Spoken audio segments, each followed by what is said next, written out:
Hi friends, ಹೇಗಿದ್ದೀರಾ? ಈ ದಿನ ಮತ್ತೊಂದು ಲೇಟೆಸ್ಟ್ ಅಪ್ಡೇಟ್ ನ್ಯೂಸನ್ನು ತೆಗೆದುಕೊಂಡು ಬಂದಿದ್ದೀನಿ. ನಿಮ್ಮೆಲ್ಲರಿಗೆ ಒಂದು ಗುಡ್ ನ್ಯೂಸ್ ಆಗುವಂತಹ ನ್ಯೂಸ್ ಅಂತಲೇ ಹೇಳ್ಬೋದು.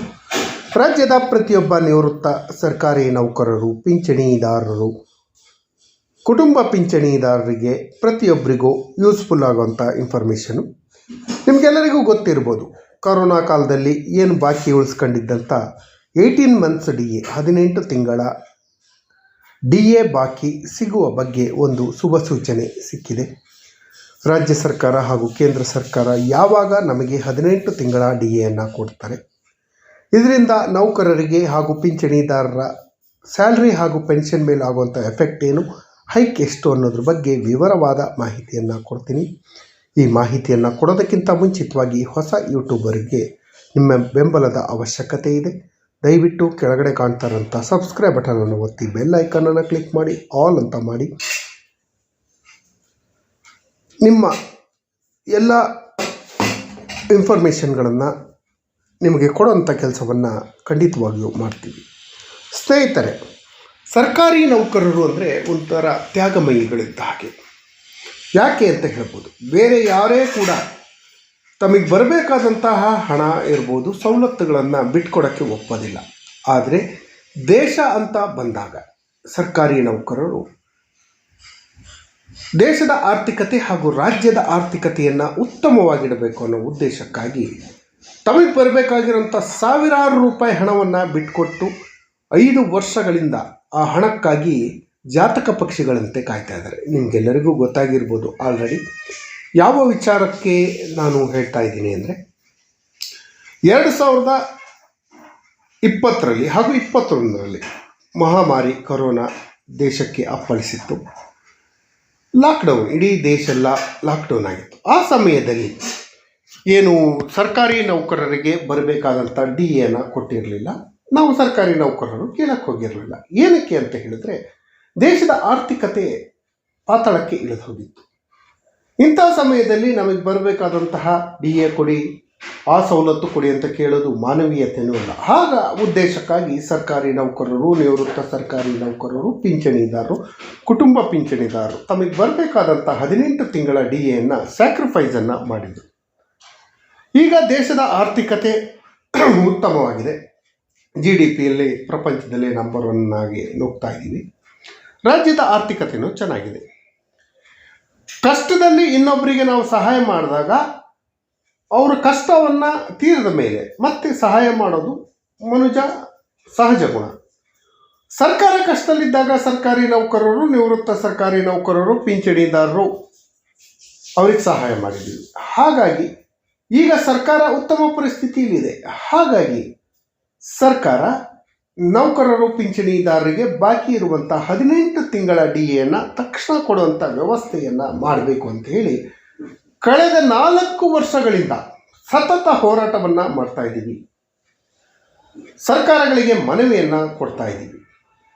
ರಾಜ್ಯ ಸರ್ಕಾರ ಹೇಳೋದು ಕೇಂದ್ರ ಸರ್ಕಾರ ಘೋಷಣೆ ಮಾಡಿದ್ರೆ ನಾವು ಘೋಷಣೆ ಮಾಡ್ತೀವಿ ಅಂತ, ಕೇಂದ್ರ ಸರ್ಕಾರ ಹೇಳೋದು ನಾವು ಈಗಲೇ ಘೋಷಣೆ ಮಾಡೋದಿಲ್ಲ, ರಾಜ್ಯ ಸರ್ಕಾರಗಳು ಅವರ ನೌಕರರು, ಅವರಿಗೆ ಸ್ವತಂತ್ರರು, ಅವರು ಘೋಷಣೆ ಬೇಕಾದರೂ ಮಾಡ್ಬೋದು ಅಂತ ಹೇಳಿ ಅವರ ವಾದ ಆಗಿದೆ. ಇವರಿಬ್ಬರ ವಾದದಲ್ಲಿ ಇಲ್ಲಿ ಬಲಿಯಾಗ್ತಿರೋದು ಸರ್ಕಾರಿ ನೌಕರರು, ನಿವೃತ್ತ ಸರ್ಕಾರಿ ನೌಕರರು, ಪಿಂಚಣಿದಾರರು. ರಾಜ್ಯದ ಮುಖ್ಯಮಂತ್ರಿಗಳಾದ ಸಿದ್ದರಾಮಯ್ಯ ಅವರು ಈ ಬಗ್ಗೆ ಗಮನವನ್ನು ಹರಿಸಿ ನೌಕರರಿಗೆ ಬರಬೇಕಾದಂಥ 18 ತಿಂಗಳ DAಯನ್ನು ತಕ್ಷಣ ಕೊಡಿಸುವಂಥ ವ್ಯವಸ್ಥೆಯನ್ನು ಖಂಡಿತವಾಗಿಯೂ ಮಾಡಬೇಕು ಅಂತ ಹೇಳಿ ಮನವಿಯನ್ನು ಮಾಡ್ಕೊಂಡ್ವಿ. ಸ್ನೇಹಿತರೆ, ಅದ್ರ ಜೊತೆಯಲ್ಲಿ ಮತ್ತೊಂದು ಏನಂತ ಹೇಳಿದ್ರೆ, ಕೇಂದ್ರ ಸರ್ಕಾರದಿಂದ 18 ಮಂತ್ಸ್ DA ಸಿಗೋ ಬಗ್ಗೆ ಒಂದು ಗುಡ್ ನ್ಯೂಸ್ ಬರ್ತಾ ಇದೆ. 8th ಪೇ ಕಮಿಷನ್ ಆಗ್ತಾ ಇದೆ. 8th ಪೇ ಕಮಿಷನ್ ರಿಪೋರ್ಟ್ ಬಂದ ತಕ್ಷಣ ಈ ಗುಡ್ ನ್ಯೂಸು ಆಗತ್ತೆ.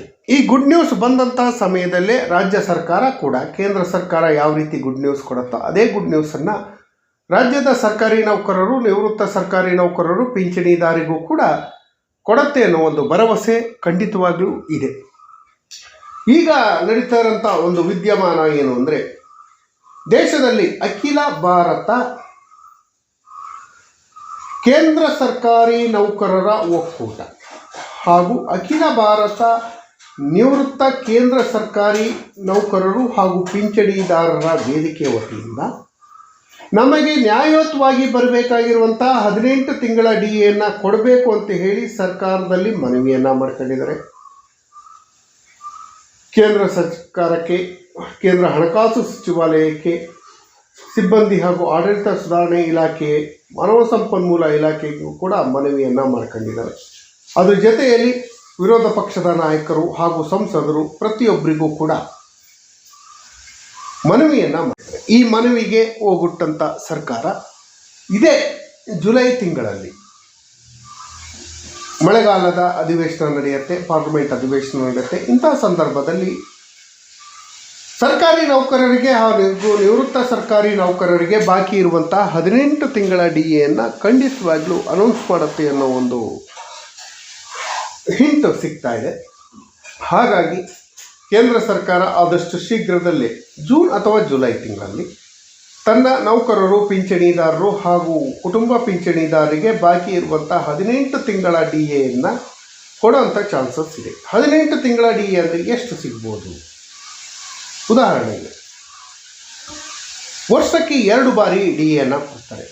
ಜನವರಿ ಟು ಜೂನ್, ಜುಲೈಯಿಂದ ಡಿಸೆಂಬರ್ವರೆಗೆ, ಅಂದರೆ 12 ತಿಂಗಳಾಯಿತು, ಮತ್ತು 6 ತಿಂಗಳು ಅಂದರೆ 18 ತಿಂಗಳು, ಅಂದರೆ 3 ಬಾರಿ ಘೋಷಣೆ ಆಗಿಲ್ಲ. ಮ್ಯಾಕ್ಸಿಮಮ್ ಆ ಸಮಯದಲ್ಲಿ ಬೆಲೆ ಏರಿಕೆ ಸೂಚ್ಯಂಕದ ಆಧಾರದಲ್ಲಿ 3% ಕೊಟ್ಟರು ಕೂಡ 9% DA ಆಗುತ್ತೆ. 4% DA ಏನಾದರೂ ಕೊಟ್ಟರೆ 12% DA ಆಗುತ್ತೆ. ಹೋಗಲಿ 2% ಕೊಟ್ಟರು ಕೂಡ 6% DA ಆಗುತ್ತೆ. 6% DA ಅಂದರೆ ನಮ್ಮ ಬೇಸಿಕ್ಕಿಗೆ ಎಷ್ಟು ಹೆಚ್ಚಳ ಆಗುತ್ತೆ ಅನ್ನೋದನ್ನು ನೀವು ಮನವರಿಕೆ ಮಾಡ್ಕೊಬೋದು. ಕನಿಷ್ಠ ಒಬ್ಬೊಬ್ಬ ನೌಕರರಿಗೆ 2,000 ರಿಂದ 3,000 ರೂಪಾಯಿ ಪ್ರತಿ ತಿಂಗಳು ಸಂಬಳ ಜಾಸ್ತಿ ಆಗುತ್ತೆ. ಹಾಗಾಗಿ ಅಂದರೆ ಲೋ ಲೆವೆಲಲ್ಲಿ ಇರುವಂಥ D ಮತ್ತು C ದರ್ಜೆ ನೌಕರರಿಗೆ ಇಷ್ಟ ಆಗುತ್ತೆ. A ದರ್ಜೆ ಹಾಗೂ B ದರ್ಜೆಯವರಿಗೆ 10,000, 15,000 ರೂಪಾಯಿವರೆಗೂ ಜಾಸ್ತಿ ಆಗುವಂಥ ಸಾಧ್ಯತೆ ಇದೆ. ಹಾಗಾಗಿ ಕೇಂದ್ರ ಸರ್ಕಾರ ತಕ್ಷಣ ಬಾಕಿ ಇರುವಂಥ 18 ತಿಂಗಳ DAಯನ್ನು ಕೊಡುವಂಥ ಕೆಲಸಕ್ಕೆ ಕೈ ಹಾಕಬೇಕು. ಆ ಕೇಂದ್ರ ಸರ್ಕಾರ ಕೊಟ್ಟಂಥ DAಯನ್ನು ರಾಜ್ಯ ಸರ್ಕಾರ ಯಥಾವತ್ತಾಗಿ ಜಾರಿ ಮಾಡಬೇಕು. ಅದ್ರ ಜೊತೆಯಲ್ಲಿ ರಾಜ್ಯ ಸರ್ಕಾರದಲ್ಲಿ ಒಂದು ಮನವಿ ಏನು ಅಂದರೆ, ಕೇಂದ್ರ ಸರ್ಕಾರ DA ಘೋಷಣೆ ಮಾಡಿ 1 ತಿಂಗಳಾದರೂ ಕೂಡ ಇದುವರೆಗೂ ರಾಜ್ಯ ಸರ್ಕಾರದಿಂದ DA ಘೋಷಣೆ ಮಾಡುವಂಥ ಪ್ರಸ್ತಾಪನೆ ಎಲ್ಲೂ ಇಲ್ಲ. ಸರ್ಕಾರಿ ನೌಕರ ಸಂಘ 2 ಅರ್ಜಿಗಳನ್ನು ಕೊಟ್ಟು ಸುಮ್ಮನೆ ಕೂತಿದೆ, ಅದು ಕೂಡ ಒತ್ತಾಯವನ್ನು ಮಾಡ್ತಾ ಇಲ್ಲ. ಕೇಂದ್ರ ಸರ್ಕಾರ 2% DAಯನ್ನು ಕೊಟ್ಟಿತ್ತು, ಆದರೆ ಇದುವರೆಗೂ ರಾಜ್ಯ ಸರ್ಕಾರ ಕೊಟ್ಟಿಲ್ಲ. ತಕ್ಷಣ ಕೊಡಬೇಕು ಅಂತ ಹೇಳಿ ರಾಜ್ಯ ಸರ್ಕಾರದಲ್ಲಿ ಮನವಿಯನ್ನು ಮಾಡ್ಕೊಳ್ತೀನಿ. ಈ ಮಾಹಿತಿ ಇಷ್ಟ ಆದರೆ ಸಬ್ಸ್ಕ್ರೈಬ್